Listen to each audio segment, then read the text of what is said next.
আসো, আমার বোন আমার জন্য কালো মিষ্টি নিয়ে এসছে। হ্যালো বন্ধুরা, সবাইকে শুভ দুপুরবেলা আর হচ্ছে সবাইকে শুভ গুড আফটারনুন।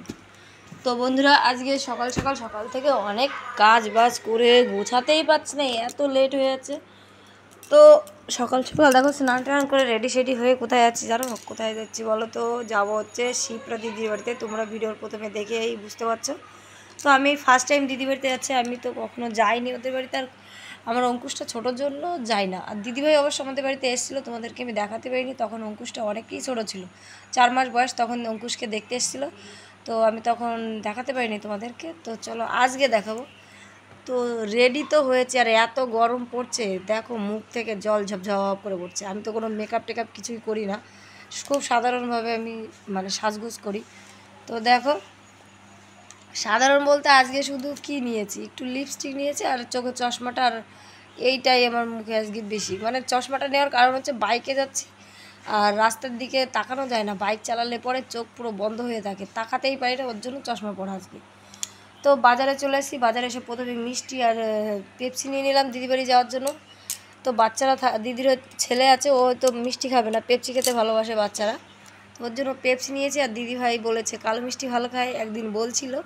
তো যাই হোক, ওর জন্য কালো মিষ্টি নিলাম। তারপরে দেখো, আমরা সব পরিবার বলতে আমরা 4 জনা মিলেই, আমার ফ্যামিলি আর কি, আমার 2 ছেলে, আমার বর আর আমি, আমরা এই 4 জনে মিলেই যাচ্ছি।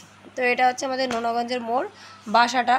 তো এইখানে কিছু কিছু বলতে অনেক কটা গাছ আছে। এই দেখো, বড় বড় বট গাছ না কি গাছ বলে আমি নিজেও জানি না। তো এই গাছগুলোর নিচে এতটা ঠান্ডা আর এত সুন্দর লাগছে দেখতে, আমার খুব ভালো লাগছে, ওর জন্য একটু ভিডিও করে নিলাম যাতে তোমাদেরকে দেখাতে পারি। তো আমরা দিদিবাড়ি যাওয়ার উদ্দেশ্যে রওনা দিয়ে দিয়েছি, এখন যাচ্ছি অবশ্য। তো এখন প্রায় 1:30 বেজে গেছে, দিদি বাড়িতে যাচ্ছি। ওদের বাড়িতে যেতে যেতে হয়তো 2:30 বেজে যাবে। আর প্রায় চলে এসেছি দিদি বাড়িতে। তো দিদি বাড়ির সামনে এই পুকুরটা আছে, পুকুরটা অনেক অনেক অনেক বড়। তো দেখো, কখন থেকে আমি ভিডিও করছি তাহলে বুঝতেই পারছো কত বড় পুকুরটা। আর সারা বছরই পুকুরটা এরকম জল থাকে। তো দিদিভাইকে ফোন করে দিয়েছি, রাস্তায় আসতে বলেছে আমাদেরকে এগিয়ে নিতে। তো দিদিভাই চলেও এসছে আমাকে নিতে এগিয়ে। এই দেখো, এতক্ষণ দাঁড়িয়েছিল আমাদের জন্য, আর আমরা তো ফার্স্টে বেশি চিনি না, ওর জন্য দিদিভাই আমাদেরকে একটু এগিয়ে নিয়ে গেল। তো দিদিভাইয়ের বাড়িতে চলে এসেছি। দিদিভাইয়ের বাড়ি তো না, এটা রাজপ্রাসাদ, এত সুন্দর ভেতরটা, কি বলবো তোমাদেরকে, হয়তো দেখাবো কি জানি না, আমি দেখাতে পারি একটু পরে হয়তো। তো তারপরে খাওয়া দাওয়া করেছি, ঘুমিয়েছি, বিকাল হয়ে গেছে, তবুও ভিডিও করার কথা আমাদের আর মনে নেই। তো তারপরে দিদিভাই আর আমি দুজনে মিষ্টি খাচ্ছিলাম, একটু ফাজলিমি করছিলাম। তারপরে এইদিকে দেখো, দিদিভাই রান্না করেছে মাছ দিয়ে, পুঁই শাক দিয়ে তরকারি, টক ডাল, মাংস, আর এইখানে আছে ছাল মাংস, মুরগির যে ছাল হয় না সেই ছালটা রান্না করেছে।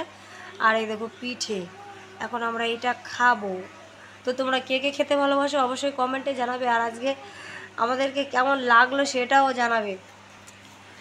তো আমরা সব পরিবার মিলে এখন খেতে বসে পড়েছি, দিদির পরিবার আর আমার পরিবার। তো আমরা প্রথমে 4 জনে খেতে বসে পড়েছি, আর বড় মশাইরা খাবে না, এখন বলছে পরে খাবো আমরা। তো এখন নাই নাই প্রায় 10টা মতো বাজে, দিদিভাই অনুষ্ঠান করছিল, অনুষ্ঠান শেষ করে আমরা খাওয়া দাওয়া করতে বসেছি। তো এই দেখো, খাওয়া দাওয়া ছিল আজকে পিঠের, খেতে এত ভালো লাগছিল কি বলবো। তো যাই হোক বন্ধুরা, তোমরা কিন্তু অবশ্যই খেয়ে নিও এখান থেকে।